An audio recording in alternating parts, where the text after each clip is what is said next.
So, I have a story to share on how I came up with this project. So, I work with classroom technology at BYUI, and I was put on a project where I'd install 40 cameras that week, or I guess this was last week now, 2 weeks ago, and 100 more on the way. So, there's a few factors into this. I had to figure out the best times to go and avoid doing it while classes were going, and I also had to find the best order to do them in. There's 360 rooms on our campus, and so I'm going through an app that kind of looks like this. This is our EMS, and this is how you find when rooms are open or closed. You're having to click on them. As you can see, my thought was there has to be a better way.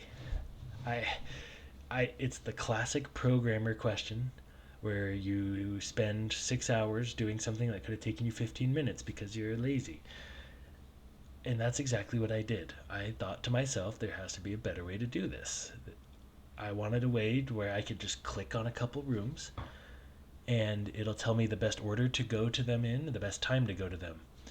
While I haven't fully finished that, obviously, that's quite the task, I did find a way to get that data. And that's kind of what I spent this past little bit working on. I kind of want to show it to you guys. Um, so I'm kind of looking at this, and as you can see, I eventually thought, why don't I web scrape this data, for the time that these rooms are open, and put this into some sort of algorithm. Um, and this is kind of fun. If you inspect any of these, you can see that there's a width. I found out, like, let's say we click on this one that we know is an hour long. The width is 60. I'm like, oh, okay, so a pixel is a minute.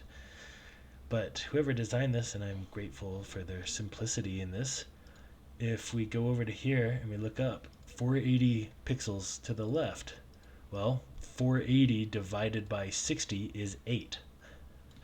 So I realized we can web scrape this. It was a little tricky because you can't just run like a request function and get the data. It has to actually pull up Chrome. And so I came up with this little thing, uses Selenium and this, it's called the, what's it called? Oh, yeah, right here, this WebDriver Manager. And it comes up with a Python version of Chrome. And as you can see, I have it wait a few seconds because it takes forever to load. But as you can see, I can now scrape the data. And I'm just showing the rooms, but I can also show the distance. So basically, I should just show it over here. Let's just do this real quick. Save that. Let's just run that real quick. Once it, that's me. So once again, it takes a second to load. I'm kind of proud of this. This is kind of fun to come up with. Finding an efficient way to grab the class attributes and like do a bit of regex to actually grab just the data I need. But ta-da! Did a little bit of extra processing here, if I can remember where I did it. Oh yeah, right here, date time delta. So now I can have, each one is represented by a specific ID number, and you can see I can get the times and the length of the class. Okay, so we're getting somewhere with this crazy idea for an algorithm. So I'm sitting there thinking about this, and I realized, okay, well, if I can web scrape this, our school has an interactive map. So why don't I web scrape that? It doesn't work like that, sadly. You can't, even if you pull up inspect element, it's JavaScript. So I kind of got stuck there. I did some digging. I knew about GIS. I've messed with it a bit in some data science classes. I understand the basics. I discovered that the school gives us access to ArcGIS Pro, and the people who created this specific interactive map used ArcGIS, which was hilarious that I managed to find it like that. And then I ran into another issue. It didn't have location, like latitude, longitude. It just had, so I'm going to show it in the Pro version because it turns out this is a really cool tool. It didn't give me latitude, longitude. It just gave, well, and I added it afterwards, and I'll kind of show that. But turns out you can approximate it based off of where it thinks it is. And so I ran a function. For the sake of time, I'm not going to necessarily show it, but I managed to add to a CSV file that represents all of this data for each of these rooms. I managed to add the latitude and longitude. It took a little bit of time to figure out, but what's really cool is like if you take Taylor 278, you can actually check on Google Maps. So if I actually type in these coordinates here, let me go to here, type in this one as well. Hopefully I clicked on the right one.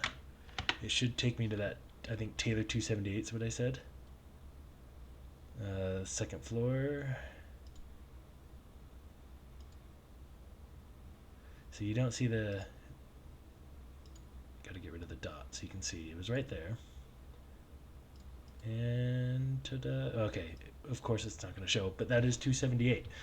And so with a bit of data processing, web scraping, and in my opinion, a little bit of ingenuity, I now have two data sets that can represent a class's location and the times that it's open.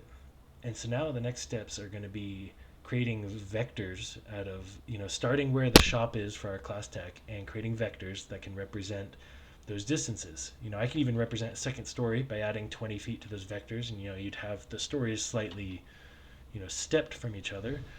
Then you could represent time as a weight to that vector and compute the shortest path to get to all those rooms, hopefully in the same chunk, and boom, you now have an algorithm that can take you the path of least resistance to all those classes and the best time to go to them. So that's kind of the vision of this. The only reason I haven't combined them yet is I am trying to find a proper way to combine this data, which is static, it's not going to change, with room data that can change every week, right? And so while I have a web scraper, I'm going to automate this to where I press the button and it'll add it in with the original Excel file and create a data frame that's kind of that master data frame for that algorithm for that specific week when I decide to run this and check on tickets. So anyway, I had a lot of fun with this project.